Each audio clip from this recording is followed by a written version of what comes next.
to pick these up. Don't be too close. This is the Baltimore Wolf Spider. It just disappeared. That was the Baltimore. More bloopers. So this I can't see it. is known as Hogna baltimoreana. And it took me forever to find out what the common name is, which is a giveaway. It's the Baltimore Wolf Spider. Oh yeah, up my sleeve. So she actually has beautiful markings. If you can actually see them. Yeah. Harmony, you're too close. I promise, the camera can't focus that close. It'll tell you it's in focus until you put it on the computer screen and it'll be blurry. There, that's good. So this actually looks like the old world tarantulas, like the ornamentals and stuff. Or even, this is closely related to the Carolina wolf spider, which is the biggest wolf spider actually in our entire country as far as I know, which we will probably be finding tomorrow evening down a certain road I'm going to take you to. But look at the beautiful markings on the carapace. Okay, and it's a female. If it was a male, you see those little legs at the front of her face, little hand, arm looking things? Mm-hmm. If it was a male, they would be like fatter at the tips, but she's a female, so they're thinner. And the females get bigger. Look at those eyes. So these are wolf spiders because they chase down their prey like the wolves do. This is not an ambush predator, it's a hunting predator, which is why they're called wolf spiders. And you faced your fear today, so I congratulations. did. It's my first time ever holding a Baltimore Wolf Spider. Thank you. How cool is that? I'm happy. Look at her face. Can you see her face? You zoom in on that?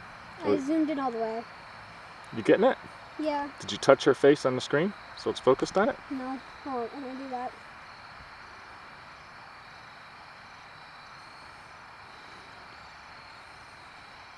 It's just a beautiful work of art. She is, though, isn't she? If you look at the front, she's between those two arms, which are pedipalps, by the way. So between those two are the things that people think are the giant fangs. Those aren't the fangs. Those are the chelicerae. At the bottom of them are the fangs. Oh, she's actually going back and forth with her fangs right now. So Her fangs. Her fangs. Quotations. So she looks like an old world tarantula, but these kind of spiders are actually modern spiders because their fangs go like this. When they bite, they can pinch and bite their food, whereas old world spiders, like tarantulas, they have to lift their head up and go like that to bite. So these guys have a more efficient, these spiders have a more efficient way of biting. See how she went down for a second? That creeped me out for a little bit. I thought she was about to bite me, but I didn't want to flick her off. See her abdomen? Her abdomen actually looks different than any of the Baltimore spiders I've seen so far. See those 4 white spots? Mm-hmm. I've never seen that on the other ones, I don't think. I don't remember it if I did. Can I stop recording soon? It hurts. Yes, ma'am.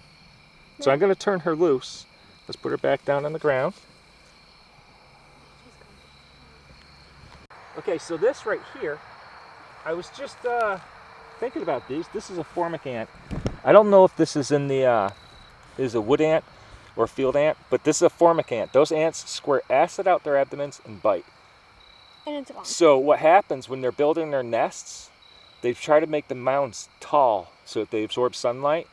The more heat and airflow in the nest, so all day long they're moving pebbles from one spot to the next to improve the airflow. If the airflow is nice and the temperature's nice, their babies grow up faster and they get a bigger colony. But those ants will cut down blades of grass and stuff coming out of the thing, and then they spray it with the acid and it stunts the thing. It's weed control done the true organic way.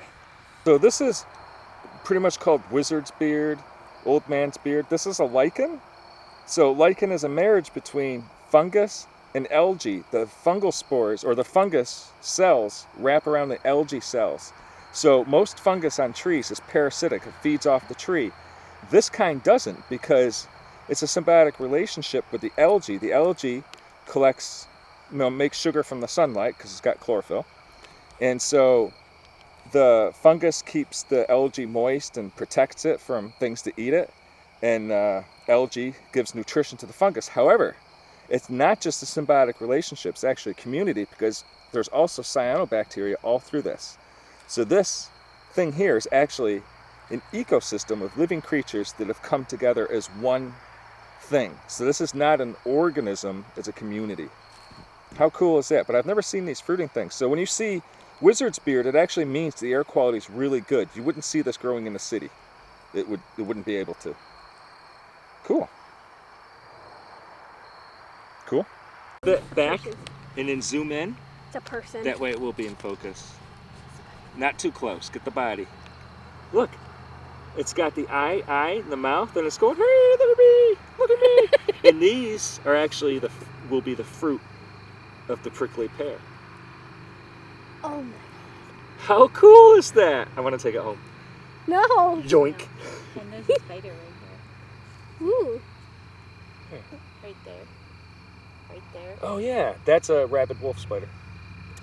My camera can't see it. Or his camera. I don't know why they call them rabid wolf spiders. Anyway. I think it's Just to because they scare run people. fast. Human. Or is it because they're scary? Yeah. Human. Just to scare people. They're rabid.